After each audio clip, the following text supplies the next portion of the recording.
Stories. Stories aren't just collections of events thrown together in some order, probably chronological. Stories are messages, feelings, ideas, which happen to be conveyed in the form of a narrative, coming together to form a holistic, immersive experience. Stories play a crucial foundational role in society. They're how we convey who we are, what we do and why we do it, what we believe in. Nowhere is this more true than in stories for children. Stories are one of the major ways we teach a child how the world works. What does society expect from them? What do right and wrong look like? Here's one particularly blatant example of messages in a book, in a story for children. This comes from the book Madeline. It describes these 12 little girls in 2 straight lines taking their daily stroll around the town. And it says, they smiled at the good and frowned at the bad. There are a lot of assumptions here about what good and bad look like. Good is depicted as a person of noble birth, wealthy, parading around a finely decorated steed. Bad is a thief, short, an oddly long nose and jutting chin, perhaps intended to look not conventionally attractive, wearing pauper clothes, running away from a police officer. Some of the assumptions here we'd probably agree with, like we probably don't want to teach kids to steal. We want to teach them that that's a bad thing. But I think we would question a lot of the implicit messages on these pages, messages about the connections of morality to wealth or to attractiveness or things like that. We have to be really careful what are the messages that we're passing on in the stories that we tell.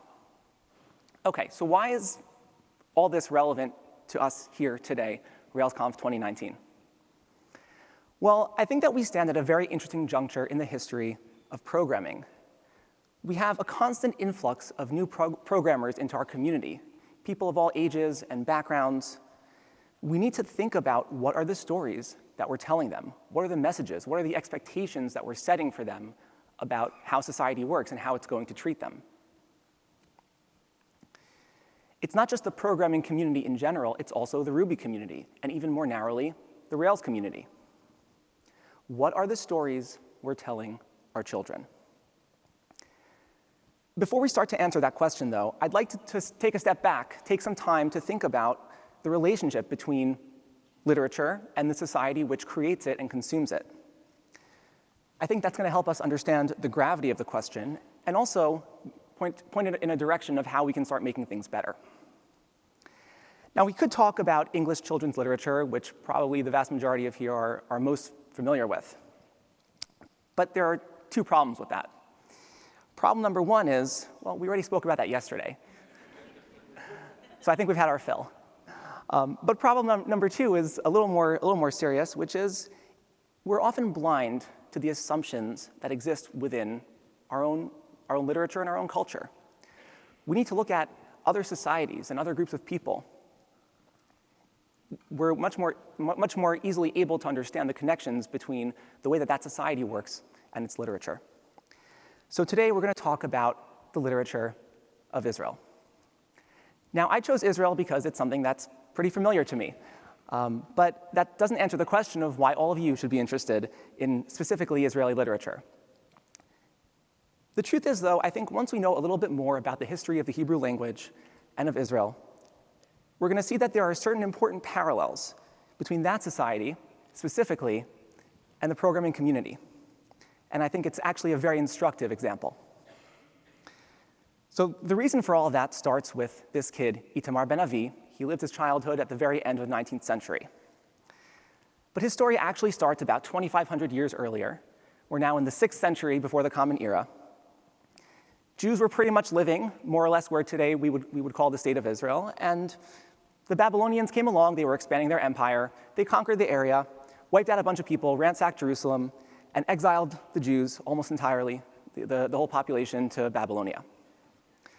A few decades later, Jews were allowed to return if they so chose, and a few 100,000 returned, although the vast majority did stay where they are. They already had lives there. Even those who went back to rebuild Israel didn't last forever, because along came the Romans a few centuries later. We're now in the year 70 in the Common Era. The Romans came along, again, killed a bunch of people, ransacked Jerusalem, destroyed the temple, took the artifacts out, as you can see here in this relief from the Arch of Titus, which is still up in Rome today. And they took a lot of Jews off to Rome, carted them off to serve as slaves and as gladiators. The truth is, though, they made life a living hell for everyone who remained also. And so Jews started to scatter, fleeing persecution and difficult lives where they were. And so some went off to join the existing communities in Persia and Babylonia. Some went south towards Egypt, and from there on to various areas of North Africa. So what happens when you take people out of their context, put them somewhere else in the world? What's going to happen? Well, they still have to survive. They still have to make a living. They still have to be able to go to the local marketplace and exchange flour for eggs. And so what happened is they needed to learn the language and the culture that they were a part of. And as generations pass, children tend to learn the language of the culture that they're a part of, or the society that they're part of, more natively than the language of their parents.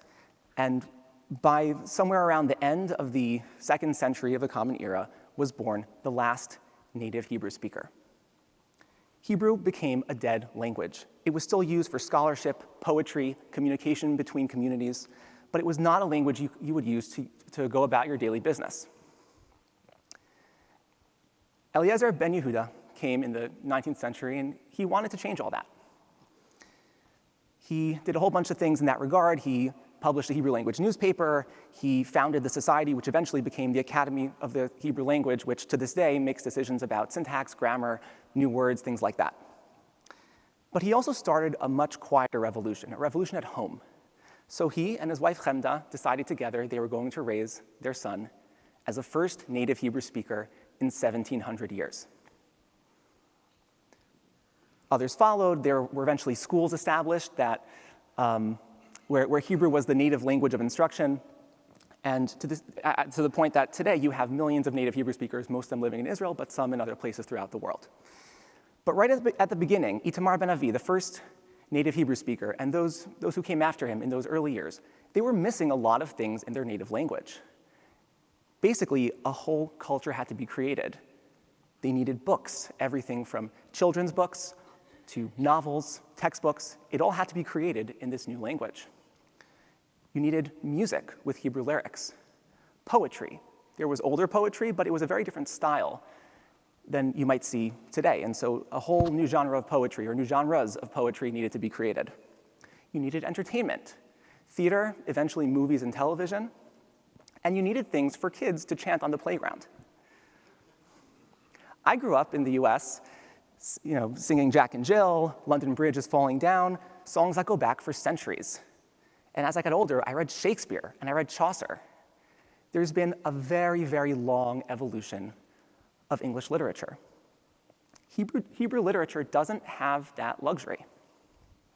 It had to be created. There was a very brief period, comparatively speaking, of about 60 years, a tremendous burst of creativity where the culture was generated from scratch. If we think about professional communities, think about medicine. Medicine has existed since pretty much the dawn of humanity. Doctors are still sworn in with an oath from ancient Greece. They may not do everything right, but they've had a lot of time to try things out, to evolve, to get better. Programmers, though, that's not the case. Very similar to Hebrew language culture, we've had to create our community very, very quickly. How long have there been communities of programmers at all? How old are languages and frameworks? It might seem like forever in internet time, but in reality, if we take a much broader perspective, we are at the very beginning of our evolution as a community. We've created a very different set of media in order to communicate with each other, places to ask and answer questions, places to arrange to meet up in real life, to collaborate on code, to learn new skills, to hear news, comment on news, to right some of the wrongs in our community. The set of tools, the set of media looks different, but the stakes are very much the same. In the case of Hebrew, there's a very short period of history that had an outsized influence on everything that came afterwards. The same is true for our community. That's what we're living right now. The stories that we are telling today set the tone for the next thousand years of the programming community. So, with that intro, let's start talking about some literature. The first book we're going to look at is called A Tale of Five Balloons, Ma'aseh b'Chamisha Balonim, by Miriam Roth. Miriam Roth was for a number of decades a preschool teacher. She also held a master's in education. She was a professor of children's literature. She wrote 9 academic works related to education. And she also wrote the book that we're about to read. At the time, it was 1974, she was 64 years old. This was her first of 24 books for children that she wrote. She published about 1 book per year until she died well into her 90s. I think it's very cool, just as a total aside, that she started the thing for which she would become most known at an age, 64, when most of us are already thinking about retiring. This is one of the most popular books for children in Israel. In America, a college professor might write an essay question or a word problem on a test and use names for characters that you have to put names for, and they might write Huey, Dewey, and Louie, right? Some kind of reference from popular culture. In Israel, it would not be uncommon to see the names of the kids from this book. I've looked at the ratio between the number of copies sold and the number of households in Israel. If you compare that with my kind of bar for a popular children's book, The Cat in the Hat, so again, number of copies sold and the number of households in America, this book is more than twice as popular. Okay, just for context, an order of magnitude of how ingrained this book is into Israeli culture. The book opens up with this woman opening a door, coming home with strings, which you don't see them, but they're attached to balloons. So this is the mother of Ruti, who is one of the 5 children we see here. And she brought balloons for Ruti and all of her friends, each balloon in a different color. And so all the children gather their balloons up, and they go for an adventure. Uli had the green balloon, and he's having a grand old time tossing the balloon up and down, up and down. He tosses it up, and it lands on a rose bush. It gets pricked by a thorn. Pop goes the balloon. And of course, Uli is very upset. And the narrator starts speaking to Uli directly. The narrator will speak to each child in turn. And the narrator says, Uli, don't feel too bad. We'll get you another balloon. Well, they continue on their way, and they run into the father of one of the children, Ron, who had the red balloon. And Ron is very happy to see his dad, and he says, Daddy, I want you to blow up my balloon so big. I want it to be big like your head. I want it to be big like the sun. And the father's like, okay, whatever you say, kid. Takes a balloon and starts blowing it up bigger and bigger and bigger. And he eventually blows it up so big that it pops. And the narrator says, don't feel too bad, Ron. Ze sofo shel kol balloon. This is the end of every balloon. They continue on their way, and they run into Mitzi, the cat here. She's the cat belonging to Sigalit, who had the purple balloon. And Sigalit wants to pet her cat, and so as she reaches down, the cat grabs the balloon out of her hands. And so Mitzi, the cat, starts running around with the balloon, tossing it, rolling with it, jumping on it. Well, it turns out the cats have claws. And so she scratches the balloon, pop. And the narrator says to Sigalit, don't feel too bad. Ze sofo shel kol balloon. This is the end of every balloon. Well, we're 3 down, 2 to go. Luti still has her blue balloon, and Alon has his red balloon, just for those who are keeping score. Well, Luti sees the writing on the wall. She knows where this is going. And so she says, I'm not going to let anything happen to my balloon. I'm going to hold it tight. I'm going to protect it. And she holds it tight the way you might hug a doll, the way you might hug a parent. And she holds it so tight that she pops her own balloon. And the narrator says, don't feel too bad. Ze sofo shel kol balon. This is the end of every balloon. One balloon left, the red balloon belonging to Alon. And what happens with this balloon is a little bit different. A great gust of wind comes along and blows it right out of his hands, carries it up into the sky. And as he watches his balloon flying off, Alon reacts a little bit differently. He looks up and he starts waving. And he says, Shalom, shalom, balon adom. Goodbye, goodbye, red balloon. And all the children join in, and they all wave, and they say, goodbye, goodbye, red balloon. And that's actually the end of the book. In the last page, you see the balloon flying off into the upper atmosphere. The kids are gone. It almost makes you start to think about, what are the red balloons in my life? Things where I feel like I've lost all control, and I feel loss, anguish. It's a really sad book, by all counts. And I guess including the count of the 5 balloons, each one of, anyway. When I first read this book, it kind of shocked me that this book is as popular as it is. You know, kids go around with backpacks with the kids from this book looking all happy. You know, usually the pictures are at the very beginning of the book where they still have the balloons. You know, the popped ones would look pretty sad, actually. But it bothered me a lot. Why? Why would a book with such a sad ending, no catharsis, no satisfaction, no happy resolution of everyone gets balloons again? Right? That was a lie, by the way, to Uwe at the beginning. They said we're going to get you another balloon. No one did. Why would this book become so popular? And I asked around, I did some research, and I think I have what's pretty much accepted as the answer. But first I want to tell you a little bit about myself and why this question matters so much to me. So we're pretty far into the talk. I should probably introduce myself. Yeah, anyway, hi. I'm Ariel Caplan, as you heard earlier, at AM Caplan on the internet, everywhere that it matters. I work as a backend developer at Cloudinary, mostly working in Ruby. And I have a lot of stickers, by the way. So if you want an excuse to come over and say hi, not that you need one, but if you feel that you need one, come over. I have plenty of stickers and would love to give them out. I also run Dev Empathy Book Club, and I have stickers for that as well. So any kind of sticker that you want out of those, I'd be happy to give you.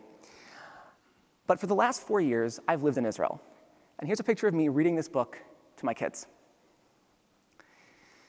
This was actually the first book that we bought for them, the first Hebrew book, I should say. And it bothered me a lot. So I'm working for an Israeli company. I have lots of Israeli coworkers, and I have to be able to relate to them. I need to understand society, but even more importantly, I'm raising kids there. And part of my job as a parent, the way that I see it, is to help them navigate society. To do that, I have to know how society works. I have to understand it. And when I see things like this, things that pop out at me, they don't make sense. It's a challenge, but it's also an opportunity to discover something and to deepen my understanding of the society that I'm living in and that I need to be a guide to for my children. One last thing before we jump into the answer, a content warning. I think by now probably all the stragglers have walked in, which is good. So we're going to have some discussion and images of war, injury, and death. This talk's going to get real heavy right now, people. We're also going to have some discussion of abusive behavior and harassment, as well as discrimination and racism. So if you woke up this morning and you're just not in the mood to deal with this stuff right now, that's totally fine. There are plenty of exits. Go out, take a deep breath, get some fresh air, grab a drink, and come with renewed energies to the next talk. But if you're ready to keep moving, we will quite literally soldier on. We're going to talk about Israeli history. And the goal here is not to present a comprehensive picture of Israeli history. I don't think that's what you came here for, and that's not what I want to give to you today. The goal here is really to understand basically to put you in the head of an Israeli at the time that this book was published. And in order to do that, so I mentioned this book was published in 1974. We need to go back 1 year to 1973, the Yom Kippur War.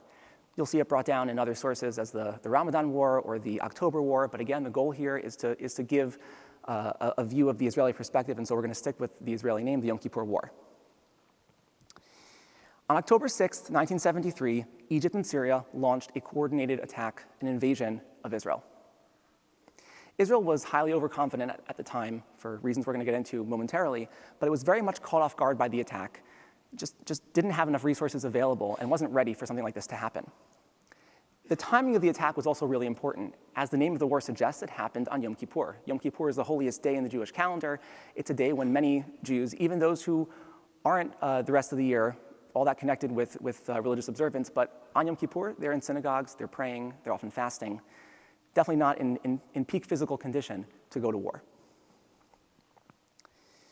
That also, of course, had a certain impact on the way that it was felt by the people to be attacked on that particular day.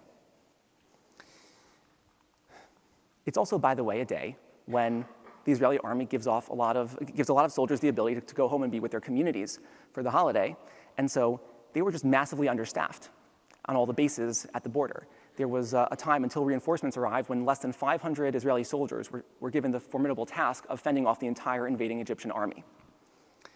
And so, as you might imagine, it took a lot of fighting to recover from that. It was about a month of fighting. The war ended on October 25th, until basically when the war ended, borders were the same, nothing much really changed in that sense, but there was a lot of pain, suffering, death, and loss. It took a very heavy emotional toll on the Israelis. Certainly on the other side as well, but again, we're focusing right now on the Israeli perspective. Part of the reason it was so difficult to accept what was happening was there was another war 6 years earlier. It was the same, basically, list of combatants on both sides, but Israel had wiped the floor with its enemies over the course of 6 days. That's all it took. And to have a very much more difficult war happen 6 years later, where the feeling was everything had gone wrong, that was a big shock to the Israeli system. And the country started questioning who was responsible, how can we point fingers. There were commissions that were assigned to look into it. Eventually, the prime minister resigned, and there was a call for new elections. But the truth is, this is not a talk about grown-ups and their big, scary toys of destruction. It's not a talk about political systems. It's a talk about children. And so what I really want to do with you is give you a sense of what were kids thinking at the time. And so I'd like to read to you things that were actually written by children at the time, things that were published in newspapers. So this is a letter to the editor, and it reads as follows. I am now very sad. I worry for every soldier. I know of a woman who hasn't heard from her husband since the war began. They don't know anything. When will there be peace? When there was a blackout, I thought, this isn't Israel. Why is everything closed so early? Why are there no buses? This isn't Israel. Everyone is so sad. Bella Carpenter, Jerusalem. For Bella Carpenter, her red balloon was her sense of normalcy. That was gone. She could no longer be confident that the daily routine she was so used to, the things that gave her comfort, would still be there. Even when things got back to normal, how would she know they wouldn't be overturned again at some unexpected time? Here's another. We just have to continue another few years as it is now. There is no choice. I believe that every few years there will be a war like today. Perhaps the next generation will find a solution. When Eliyahu ben Chaush was 8 years old, his country went through a war that had convinced the country that they had demonstrated their military superiority, and that was going to be the end of all the wars with their neighbors. When Eliyahu ben Chaush was 14 years old, he learned, along with the rest of the country, that was not the case. 4 years later, chances are he would be drafted into the army. And he would spend 3 years, not as he had once imagined, sitting in a guard tower, doing a border patrol, something quiet, and then moving on with his life. He would very likely face real combat, face the horrors of war. That's a heavy thing for a teen to take in, for anyone to take in. This one's a poem, sorry. It's called A Letter from My Uncle. I did not translate it in rhyme, so my apologies to the original author, but here we go. My uncle wrote a sad letter, a letter dipped in blood. He lies, wounded, bandaged in Rambam Hospital. Many, many are the tidings. There are also too many wounded. Let peace come, let it come, let it come, and everything will stop. Tova Blair, 5th grade. Tova Blair's red balloon was her family and her community, whom she saw ripped apart by war. She saw lives that would forever change, or lives that simply would not continue. This is what teens and older children were thinking at the time. You can imagine this was also pretty traumatic for younger kids as well. And to them came a book 1 year later that helped them learn how to process their grief. A Tale of Five Balloons. Now, chances are this book was not specifically written as a response to the Yom Kippur War. Miriam Roth certainly never said that she did so in response to the war, that she wrote it in response to the war, but she had very high hopes for her book. So this was from an interview a few decades later, but she said that her goal was to take children back and forth between sadness and happiness so they could learn about overcoming sorrow and the fact that when someone lovingly hugs a balloon, he can pop it. This range and diversity of feelings is a lot more important than learning the names of the colors.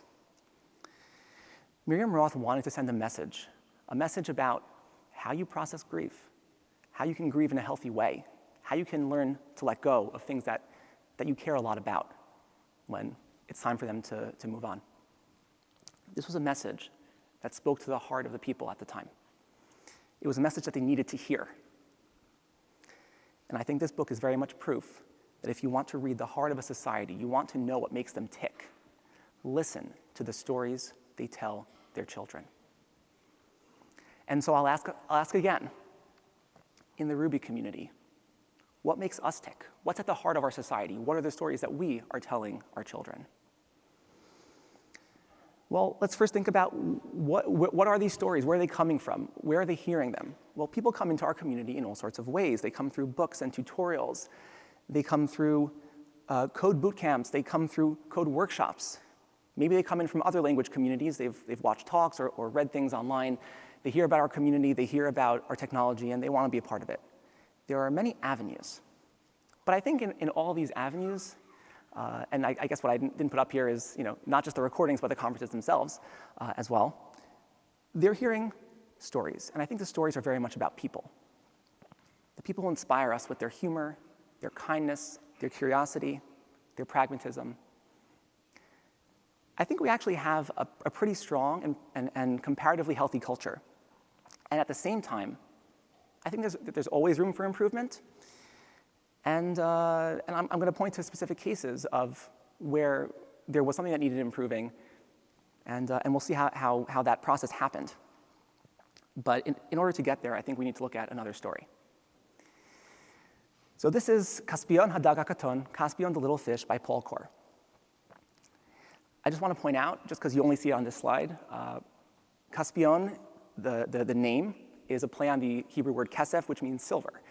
The fish in the book is this silver shiny material, and so you see this in this particular slide. It is properly silver.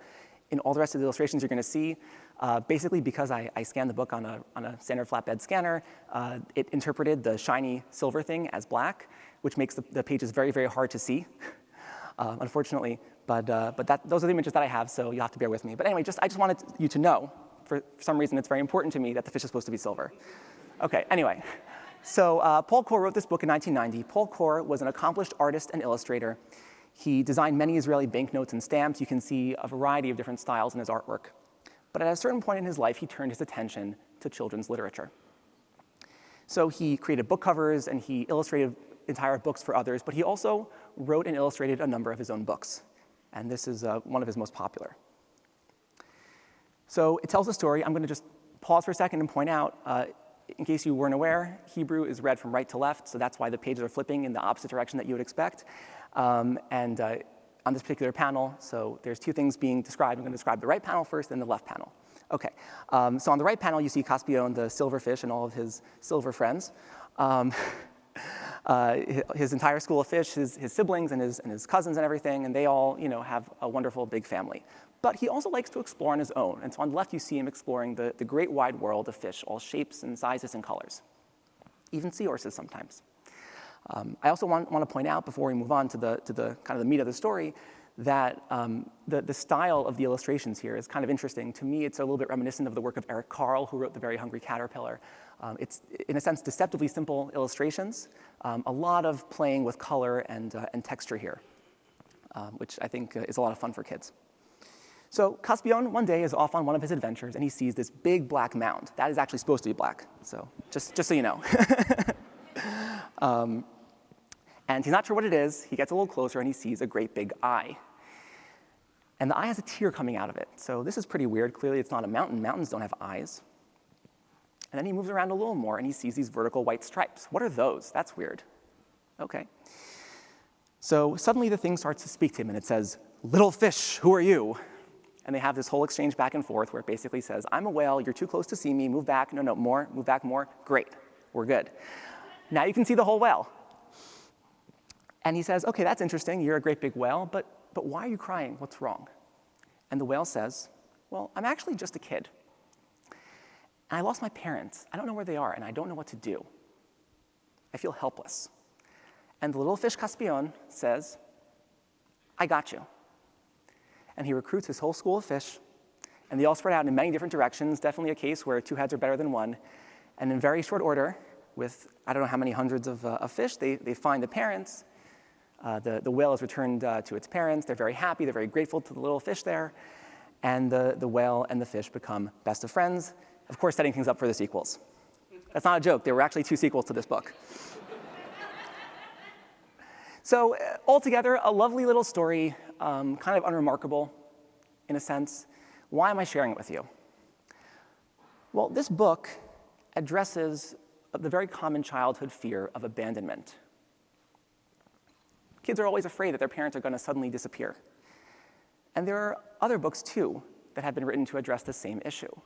And there's one book that I recall from my childhood, which also addressed this. It's called Are You My Mother? But I think that there's a significant difference between these 2 books. Are You My Mother is a story of a bird who hatches, and the mom's not there, and so he decides, I'm going to go off and find my mother. And so he goes on a great adventure, and he speaks to all sorts of animals, and he asks each of them, Are you my mother? No. Are you my mother? No. Are you my mother? No. Eventually, he moves on to vehicles, and finally, a construction vehicle, presumably piloted by an unseen construction worker, picks up the bird, puts him back in the nest. The mom suddenly arrives, and there's this very lovely reunion scene. But the whole way, the animals that he meets are, at best, apathetic, and at worst, kind of aggressive. They make fun of him. Are you my mother? The baby bird asked the cow. How could I be your mother? Said the cow. I am a cow. Unlike in Caspian, where immediately the whale is helped by those who are around him. In Are You My Mother? The bird is insulted and degraded for daring to ask the question. A very reasonable question, considering that literally being born today, he's kind of the definition of a beginner. But it's OK if you don't want to take it from me. Maybe this is too much interpretation. Take it from random Twitter person at the Dwayne Stein, who writes, Are you my mother? A lost child asks adults for help, is mocked for not knowing that your mom has to look just like you or you can't be family. Ends up playing on dangerous construction equipment with no supervision, somehow survives. There's a lot of snark there, I'll admit, but I think behind the snark is a really important point. This book sends a terrible message, a number of terrible messages. And to me, the big distinction is about asking questions and how we treat people who don't know things. I want to point to some other stories which might be familiar. Now that we've seen a little bit on the outside, we can look a little bit inwards as well to more English literature. So here are a number of stories that I love a lot. Stories by Dr. Seuss, which tell very important messages that I think have had a tremendous influence on our society here in the US. Your Little Turtle about dictatorship, the Sneetches, some very important messages there about racism, and the Lorax about environmentalism. Dr. Seuss definitely knew that his works would have an impact, and so it kind of shocks me that he wrote some books with truly horrific messages. Messages like, well, if somebody steps into your life and won't take no for an answer and kind of walks all over you, like it's probably going to be fine, and they'll eventually clean up after themselves, and you shouldn't even tell your parents about it. That book is called The Cat in the Hat. I was shocked when I picked this book up after a lot of years, and the last page of the book is basically the mom comes home and says to the kids, hey, what happened while I was gone? And the kids have like this debate, should we tell our mom or not? And the book concludes, the final line of the book is, what would you do if your mother asked you? As a parent, I know what the answer is. You tell your parents. I don't understand. I don't understand how this book is, anyway, okay. So that's one book. Here's another book. It's about how if you ask someone to do something and they say no, that's okay. Just ask them again, and ask them again, and ask them again. And will they do it on a train? Will they do it in the rain? Would they do it in a house, or with a mouse, or in a box, or with a fox? As you might guess, I do not like that Sam I am. I do not like green eggs and ham. And I've told this to people, and sometimes people respond like, yeah, Ariel, I know that maybe you could interpret it that way, but like this is really a book about trying new things, and you should really try new things, and you should open up your horizons, and kids are sometimes afraid to try new things. Okay, maybe that's true. Maybe that was just what Dr. Seuss was trying to convey with this book. But the bottom line is stories carry messages. And it doesn't matter whether you intended to send that messages. Even if those messages were not intentional, they're still heard. And we need to be really careful about what are the messages that we're telling in the stories to our children. Here's a parallel in our own community. So this is Liz Serta. She's a friend and coworker, a former coworker, I should say. And when I met her, she was having a conversation about Rails for Zombies with Olivier Lassagne at the time of Code School. So Rails for Zombies, some of you have probably taken this course. Some of you have never heard of it. So for those people, I'll just say it used to be a free course. Now I think you have to sign up for Pluralsight to get it. But it was a gateway into Rails for many, many people. And she used this course to learn Rails. And she noticed throughout the course that there were a lot of names used in the whole thing, in the training examples and all the videos. But they were all male names, not a single female name throughout the course. And so what she said to Olivier is, look, basically you're trying to send a message of like, yeah, Rails is fun and Rails is great and you can learn it too. And it's a wonderful message. But there's a second message that's being sent there that you didn't intend. It was basically due to an oversight. Some of the stuff we were talking about last night yesterday afternoon at the second keynote. To those of us who would not identify with male names, who do not identify as male, this course kind of sends a message of you're an afterthought. You're not necessarily fully welcome in the community. And Olivier very much took that to heart, and in very short order it was announced that Rails for Zombies, at least in the training examples, which are a little bit easier to change, all the training examples were changed to have 50-50 male and female names. And really, good for them for making that change. There's a lot of messages like this that sneak in to the things that we do. And maybe it's unintentional. That's fine, but we need to fix it. We need to be on the lookout for it, and we need to fix it. We're going to look at one more book today. It was actually published as a story in a newspaper for kids in 1948. It was republished in 1970 as a book with the current illustrations. So because of that kind of lengthy period, 22 years, and I'm sure some publishing constraints, the illustrations don't always match the content of the words. So I'm going to tell you the story in the words, but there might be some things that you notice that are a little bit different with the illustrations if you're paying close attention. But anyway, the book is called The Flat for Rent, Dira Laskew by Leah Goldberg. Leah Goldberg was a prolific author, playwright, and poet. She was a professor of comparative literature at Hebrew University, one of the top universities in Israel, and she eventually became department head. She was an expert in 7 languages and translated many books into Hebrew, including War and Peace. Very much an academic's academic.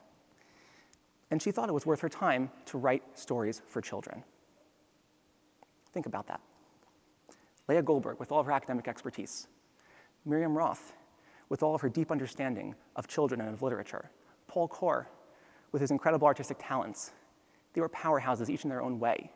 And they thought it was worth their time to write stories for children. We tend to think of writing, whether it's literal stories for children or newbie tutorials or giving talks at conferences in the newbie track, we tend to think of that as, that's something that's probably a little easier to do. The exact opposite is the case. It's really, really hard to do that, and it's really hard to do that well. And we need to have a lot more respect for the people who do this incredible, exalted work. Anyway, on with the book. So the book tells of a 5-story tower, which you can see is illustrated as having 4 stories. I think it was probably just to have like a reasonably sized images of the animals and still fit onto the margins of the page, but it still bothers me a lot. So on each floor, there's a different animal. On the bottom floor, you have the hen. The hen is described as being obese and having some mobility difficulties. Above her is a cuckoo. The cuckoo, in real life, the cuckoos are obligate parasites. They lay their eggs in the nests of other birds, and other birds basically raise the young. And so this cuckoo is no exception. It describes her as spending her whole day going out and visiting her children who are growing up in the homes of others. On the third floor, you have a black cat, very prim and proper, with a nice little blue bow around her neck. The fourth floor, you have a squirrel. The squirrel spends all day cracking nuts and having a great time. And the fifth floor, well, it's empty now. Mr. Rat used to live there, but he left. No one knows why. Apparently, it's not important to the flow of the narrative. But there's an empty apartment now, so we want to rent it out. And so they put up a sign, and potential tenants start coming in from all around. The first visitor is an ant. That's the three-letter ANT, the insect kind, the thing that looks like the thing on the screens, not the four-letter relative kind. I just want to make sure that's very, very clear. Ant.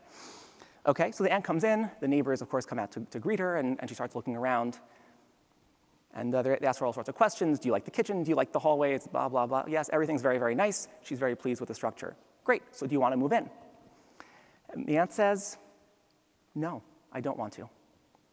Well, why not? And she says, well, I don't like the neighbors. I'm an ant. It's not stated explicitly, but the assumption is, right, the ant is classically the hard worker, the one who's constantly moving around and getting things done. And there's this, fat, lazy hen who lives in this building, and I don't want to be a neighbor with someone like that. Of course, the hen is very embarrassed by that characterization of her lifestyle, and the ant walks off. The next tenant to come is a rabbit. Similar situation, repeats itself, goes to visit, is very pleased with the structure. Do you want to move in? No, why not? I don't like the neighbors. I'm a rabbit. I'm the mother to 20 adorable little bunnies. And there's this cuckoo here. This cuckoo does not take care of her children. They're all living wild lives. What are my children going to learn from her? I need to protect my children from her children, so I don't want to live here. The cuckoo is very embarrassed at this description of her lifestyle, and the rabbit walks off. And then there's a third guest. The third guest is a little bit different, and the way that you know that he's a little bit different is because he's a pig. In Jewish lore, pigs are seen as uniquely filthy and disgusting animals, and this pig is certainly no different. So he looks around, is pleased with the structure, complains the kitchen isn't dirty enough, but other than that is pretty pleased. And they say, OK, great, do you want to move in? And he says, no, I don't. I don't like the neighbors. I'm a pig. I'm a white, the son of whites, going back to the days of creation. And there's this black cat. We can't live under the same roof. That's not OK with me.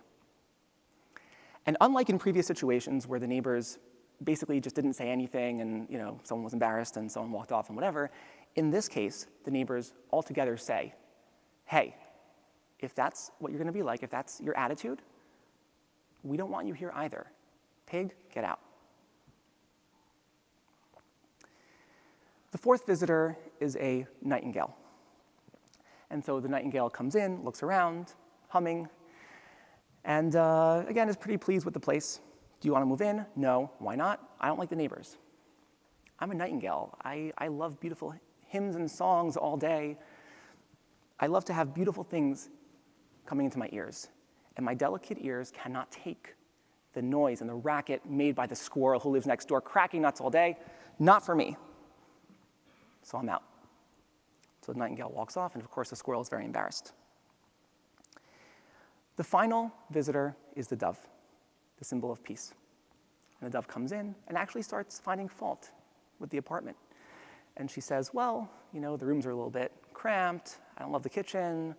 The hallway's kind of dark. And they say, oh, so I guess you don't want to live here? And she says, no, I would love to be here because the neighbors are all so wonderful. And she starts finding something to compliment about each neighbor. The hen has a very nice comb. The cuckoo is described as simply beautiful. The cat is very clean. And the squirrel knows how to be the life of the party and have a great time.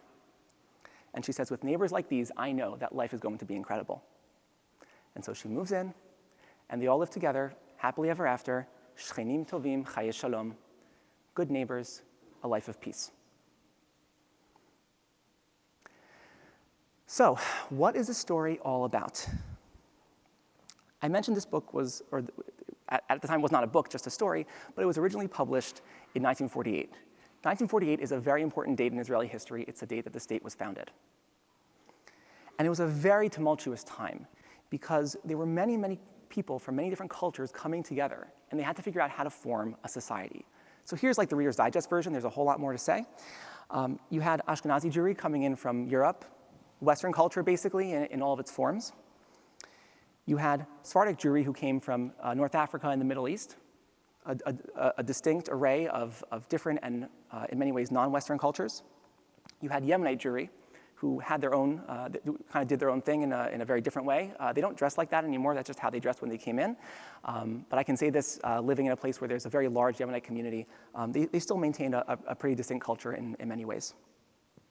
And by the way, so these are like the major Jewish groups. That's about, at the time, was 85%. Today, it's more like 80% of the population of Israel.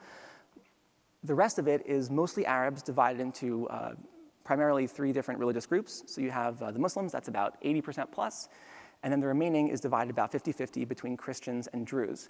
In case you're not familiar with them, Druze is this kind of secretive religion. It's an offshoot of Islam, but in many ways it's quite distinct. I can't tell you more because they're kind of secretive, but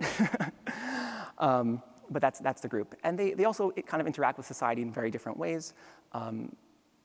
Christians actually often do quite well academically, and this individual pictured actually used to be a Supreme Court justice in Israel. He was replaced by another Christian Arab, and the Druze on the right you see is one of many Druze who actually enlist in the Israeli army.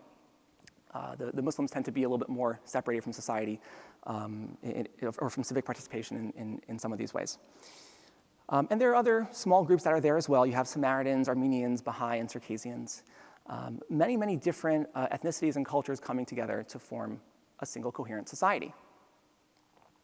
And there are other elements as well, right? There's all kinds of differences in terms of how we think about the way that we want society to look, different philosophies, different moralities, different religious beliefs. So this book talks about a few different conflicts that existed at the time. There was a very strong socialist movement in Israel around the time of its founding. And very likely the ant, I'm basing this, by the way, on the literary criticism of Dr. Shimona Fogel. I should give her credit. So the ant very likely represents the socialist approach, and the hen likely represents the bourgeoisie, who had a very different view of the economics, basically how we should have economic policy in this new country. The cuckoo and the rabbit very likely represent different attitudes towards a phenomenon which existed at the time, that there were a lot of kids who, for one reason or another, were effectively growing up without parents, growing up on the streets of Tel Aviv, in many cases getting into a lot of trouble, because that's what happens when you grow up without resources. And there were different opinions in society, as often happens, as to what are we going to do about these kids? Are we going to take a more kind of protectionist approach to say, like, we're going to watch out for our own kids, and they're going to be what's going to happen with them is what's going to happen with them, or are we going to try to look out for them and make sure that they have opportunities? Then there's the issue of culture. Very often, cultures think of themselves as, we are high culture and everything else is lowbrow. It's not worth respecting. And when you have a lot of different cultures coming into one place, well, it's very easy for there to be a lot of different ideas about what should be the culture of the new country. And then there's the problem that, well, yeah, when you have different groups of people existing in one place, there's going to be racism, and you need to be ready to address it.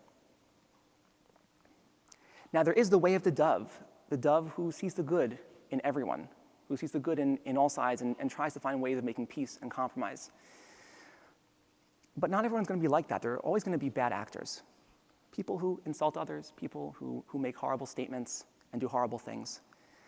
And we need to have a mode of response. And I think that's potentially represented by the fact that the pig is very, very clearly rejected, is kicked out of the tower. Everyone else, well, it's clear that they didn't do a nice thing. And to be clear, I don't think the message of the book is that fat shaming is okay, but racism is bad. Like, they're all bad. All the insults are bad. But the way that you react to each thing is not necessarily going to be the same. It's not necessarily going to be the same as each other, and it's not going to be necessarily the same across different communities. Every community has to define the boundaries of what's good behavior, what is bad behavior that we're going to have some consequences for. Like, maybe if someone did a nasty thing and then tried to move in, maybe they wouldn't be accepted. We don't know. It didn't happen in the book. But there's good behavior, there's bad behavior, and there's behavior that's so bad that you're just going to be kicked out of the society or the community. In a sense, I think what Leah Goldberg was trying to say is we need a code of conduct.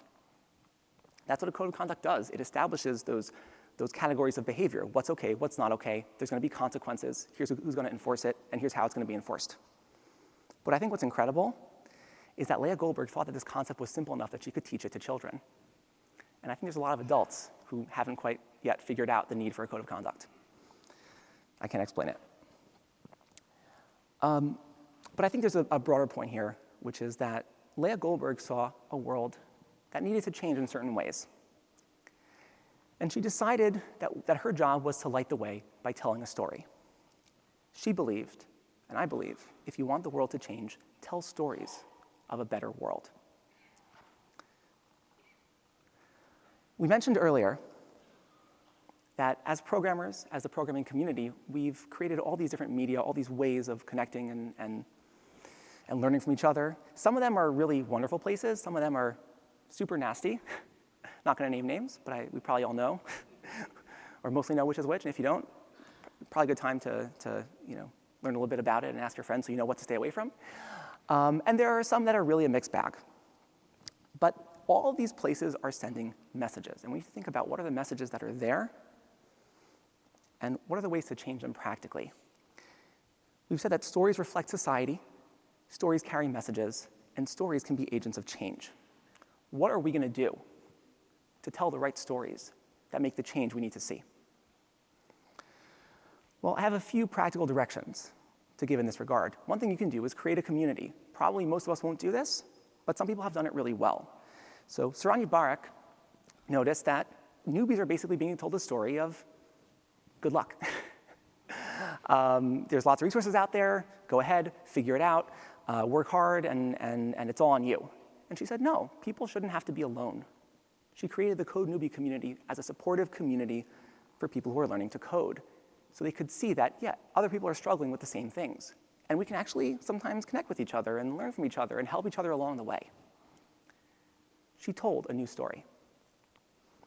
Ben Halpern noticed that there's a very macho culture in terms of the way that we communicate about ideas in programming. We don't need to attack each other all the time. Really, what we need to do is support each other and learn from each other. And yes, there should be debate, but it should be respectful. And you shouldn't have to worry that you're going to say an idea and you're immediately going to be harassed. So we founded the dev.to community, where we can share ideas, and we can talk about ideas, and we don't have to agree with each other all the time. But there's always going to be respect. Always, always a modicum of respect. And even more ideally, support. Okay, but most of us aren't going to create whole new communities. By the way, communities don't have to be gigantic internet communities. They can also be small communities, local meetups, things like that. Lots of ways to create a community. But again, that's not going to be for all of us. But I think we really all do have to be on the lookout for ways to improve a community that we're a part of. So I think the example earlier with Liz and Olivier and Rails for Zombies, I think that's a great example of seeing a message in a community and trying to improve it. I just want to give you one more example of something that I'm very proud to have been a part of. So this was announced, I believe it was at RailsConf last year. There's going to be new imagery in Rails apps. When you hit localhost 3000, you see the welcome page. It's this very nice, lovely, friendly image. And there was, of course, new imagery on the site as well. So I saw this, and I said, you know what, it's awesome. It's friendly. It's happy. It's warm. I don't know if it's inclusive. And I went over to DHH, and I said, I think we could do better. I mean, they're standing on a globe. Like, maybe they could look like they come from different parts of that globe, because we are trying to be a global community. Maybe they could look like, they come from different kinds of cultures and groups of people. We want to show that we're a diverse community, that we're a community that wants to include people. And he said, totally, let's do it. So I opened up a GitHub issue. The original artist got involved again, and he made some changes. And so now we have people from different cultures, people from different backgrounds, differently abled people.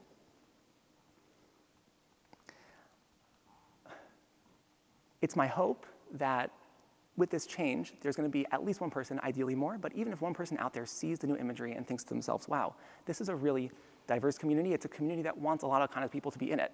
It's not just that I want to be part of this community, but this community wants me to be in it. If one person thinks that way, I think that'll be worth it. The last thing that you can do is promote the stories of other people. So here's Stephanie Hurlbert. She's a startup founder. At my last check, she had well over 40,000 Twitter followers, and I recommend becoming one of them. So she can do things like this. Probably most of us can't, at least to this degree. But she tweeted out once, hey, I want to talk about nonviolent games. I'm not creating a nonviolent game, but if you are, tweet at me, and I'll just pass on that story. I think she must have retweeted about 100 different tweets of people who were creating different nonviolent games. That told us a very, very strong story. It opened up people's minds, and she didn't have to really do anything except for hear a story from one person and tell it to another. Well, we don't all have tens of thousands of Twitter followers, but we all have people that we work with, and we all have people that we interact with at meetups, conferences like this. And you all have access to stories that other people don't. So go out and start telling those stories. This is so important. This is so important because of Brandolini's law. Brandolini's law is basically the idea that once an idea is out there, it has a certain staying power. It doesn't go away, no matter how hard you try to knock it down. And I've thought about this a lot. It's a big problem. There are terrible, terrible ideas out there that refuse to die. But maybe we can leverage that. Maybe there's a corollary here. Sometimes you have to address things head on. You don't have a choice. But when you do have a choice, rather than fighting the nonsense, spread awesome ideas. Spread compelling alternatives. And so I want to close by giving you two very practical examples of how to do this. I'm going to give you an idea that I very strongly disagree with, but I'm not going to tell you why. I'm just going to give you a different idea. So this is Jeff Atwood's blog, rather. He's one of the founders of Stack Overflow. And he wrote a post quoting another post in a very similar vein, basically about how if you ask a question and you don't ask it in exactly the right way and you haven't researched it enough, you don't deserve an answer. Well, it's not shocking that on Stack Overflow, people sometimes ask questions and are told, you asked it wrong. So here's a quote. I personally blame your code. I get around this perfectly fine in my applications by coding the right way. The thing I love most about this is that the person spelled perfectly imperfectly. They left out an R.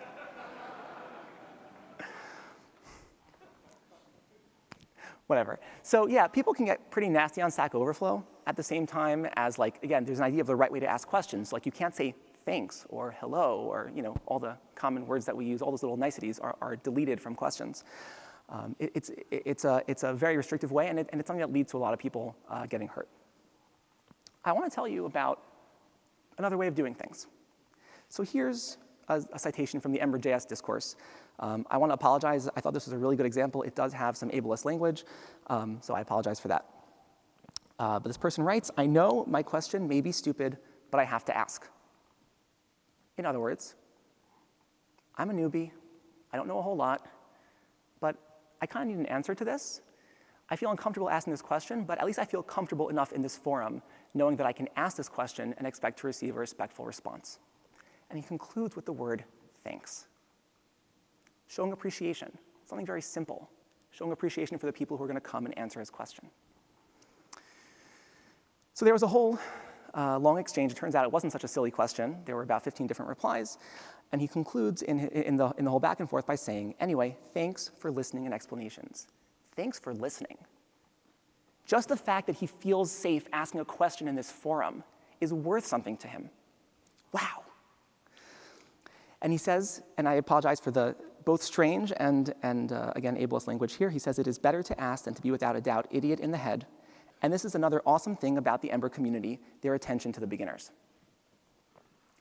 In other words, by making the choice that we're going to be a little bit more freeform, we're going to give people the freedom to ask questions in a more natural way, in a way that shows appreciation, both to the people who are answering the question and to the community in general, they've managed to create a much stronger community, I think, than Stack Overflow ever could.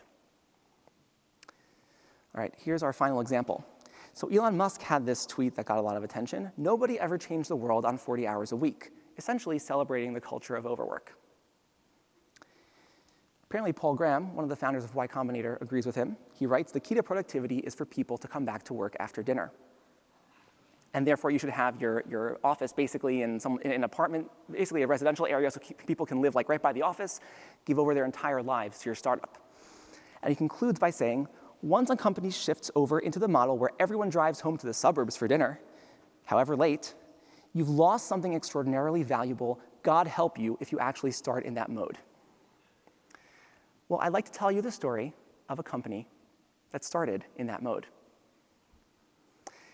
So I just want to point out before I actually tell this story, so I work for Cloudinary. I'm not telling this story as like a sly recruiting pitch, okay? We're not even hiring Ruby developers in America. I'm telling this story because it's a great story. I have access to it, you probably don't, and I want to share it with you. That's the beginning and end of it. So Itai Lachan, he's now the CEO. When he and his two other co-founders were creating the company, they said, we want this to be a place that if we were regular developers, we would love to be here. How are we going to do that? And they decided they were going to prioritize flexibility and a healthy work-life balance, a healthy work schedule. And what he would do at the close of business every day is he would start going around the office. And he would find someone who's still working there, and he would say, hey, what are you working on? And they would tell him, and he would say, oh, that's great. That sounds really important and valuable. But I think you can work on it tomorrow. It'll still be there. Why don't you close your laptop, go home, see your family, enjoy your life, and come back in the morning? He set the tone that this is not going to be a company where overwork is valued or encouraged. In fact, it's actively discouraged. And to this day, Cloudinary is a place where it's not uncommon to see, whether it's regular employees, managers, C-level executives, packing up and going home at 3 in the afternoon to pick up their kids from daycare. By the way, Cloudinary is, I can't give you exact numbers, it's a privately held company, but quite profitable, quite successful by any reasonable metric, growing rapidly. We're doing just fine. And we did start in that mode. So that's the story. Those are the stories that I have to share with you today. But I want you to go out, speak to the people around you, after the conference as well, tell the stories that are going to create a better world. Create those stories yourselves, and promote great stories that you hear to other people. Because stories reflect our world. We all kind of know this instinctively. When people hear stories, especially if they're new developers, they're new people in our community, they assume that that's just how things are. That's what I have to adjust myself to. Those are the norms that I need to understand and work with. Well, if we tell different stories, if we tell healthier stories, better stories, we have the power to shape the future. And I truly believe that no stories shape the future more than the stories we tell our children. Thank you.